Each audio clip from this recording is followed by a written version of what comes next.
Hello everyone, कैसे हो आप सब लोग। मेरा नाम है उदय। स्वागत करता हूँ आप सबका मेरी चैनल होम्योनेक्स में। दोस्तों, आज का हमारा टॉपिक है एमेनोरिया। दोस्तों, सबसे पहले एमेनोरिया क्या है।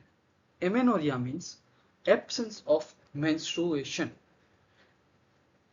Amenorrhoea means absence of menstruation. दोस्तों, दो टाइप के एमेनोरिया देखने को मिलते हैं, physiological amenorrhoea and pathological amenorrhoea. दोस्तों, जो फिजियोलॉजिकल एमेनोरिया है वो कब देखने को मिलता है? Before puberty, during pregnancy and during lactation. Before puberty क्या होता है? जो एफएसएच है वो डिक्रीज होता है, जिसकी वजह से ओवेरियन फॉलिकल को स्टिमुलेशन नहीं मिलता, ईस्ट्रोजन लेवल सफिशिएंट नहीं होता। Next is during pregnancy. Pregnancy में क्या होता है? जो एचसीजी लेवल है वो इंक्रीज होता है, जिसकी वजह से एफएसएच का लेवल सप्रेस होगा और फॉलिकल का मेचुरेशन नहीं होगा। Next is during lactation. Lactation के ड्यूरिंग जो प्रोलैक्टिन के वैल्यू है वो बढ़ती है, जिसकी वजह से एफएसएच का रिस्पॉन्स है वो इनहिबिट होता है, ईस्ट्रोजन कम होता है, मेंस्ट्रुएशन नहीं होता है। दोस्तों, दूसरा टाइप है पैथोलॉजिकल। उसमें हमको दो टाइप देखने को मिलता है, that is cryptomenorrhea and primary and secondary amenorrhea. दोस्तों, क्रिप्टोमेनोरिया मतलब क्या होता है? मतलब periodical shedding of endometrium. Endometrium का पीरियोडिकल शेडिंग तो होता है, पर पैसेज में ऑब्स्ट्रक्शन के कारण जो मेंस्ट्रुअल ब्लड है वो बाहर निकलने में फेल हो जाता है। इसका मेन कॉज क्या है? Cervical stenosis. दोस्तों, आप इमेज में देख सकते हो जो सर्वाइकल कैनाल है वो कितनी नेरो हो गई है। इतनी सर्वाइकल कैनाल जो नेरो हो गई है उसमें से ब्लड फ्लो पास नहीं हो सकता, इसीलिए क्रिप्टोमेनोरिया होगा। दोस्तों, अगर वजाइना के साइट में ऑब्स्ट्रक्शन है तो हिमेटोकोल्पस होगा, हिमेटोमेट्रा होगा एंड हिमेटोसाल्पिंग्स होगा।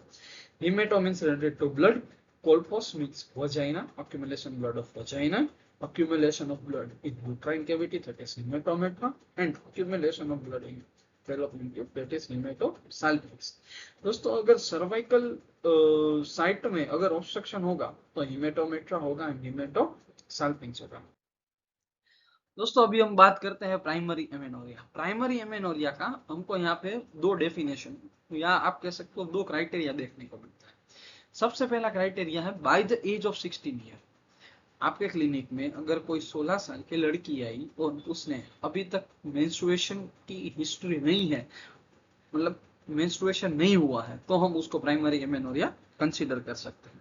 दूसरा, दोस्तों, अगर आपकी क्लिनिक में कोई भी गर्ल आई by the age of 14 year और इसमें सेकेंडरी सेक्सुअल कैरेक्टर एब्सेंट है, तो उसको प्राइमरी एमेनोरिया कह सकते हैं। इसकी इटियोपैथोजेनेसिस क्या होगी? फर्स्ट है हाइपरगोनेडोट्रोपिक हाइपोगोनेडिज्म।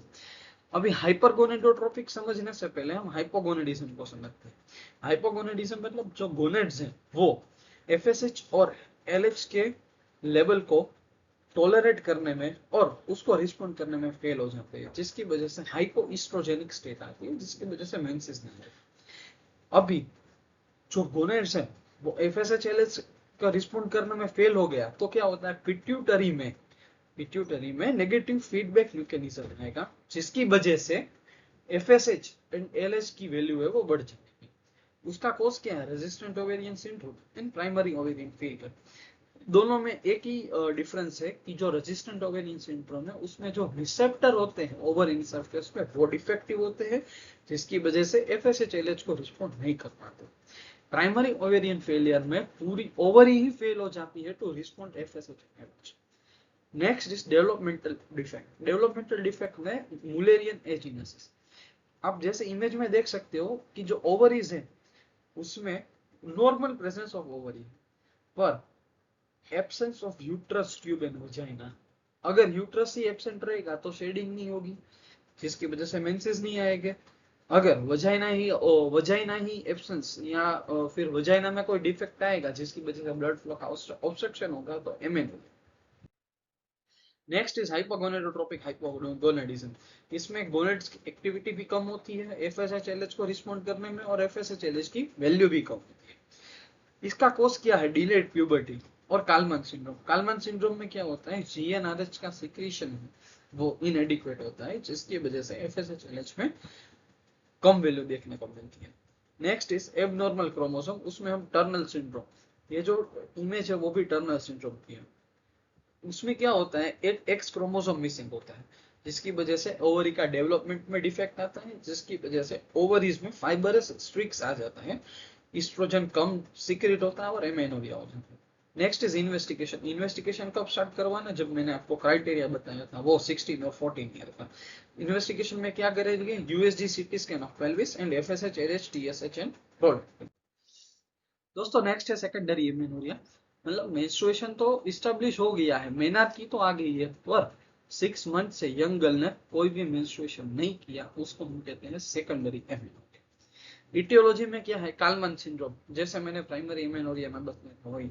नेक्स्ट ओवेरियन फैक्टर में क्या है, पीसीओएस। उसमें क्या होता है, जो एलएच वैल्यू है, ल्यूटिनाइजिंग हार्मोन का वैल्यू है, वो बढ़ जाता है, एंड्रोजन बढ़ जाता है। अगर एंड्रोजन बढ़ेगा तो ईस्ट्रोजन कम हो जाएगा, क्योंकि एंड्रोजन ईस्ट्रोजन की इफेक्ट अलग है, एंड्रोजन ईस्ट्रोजन को घटा देता है।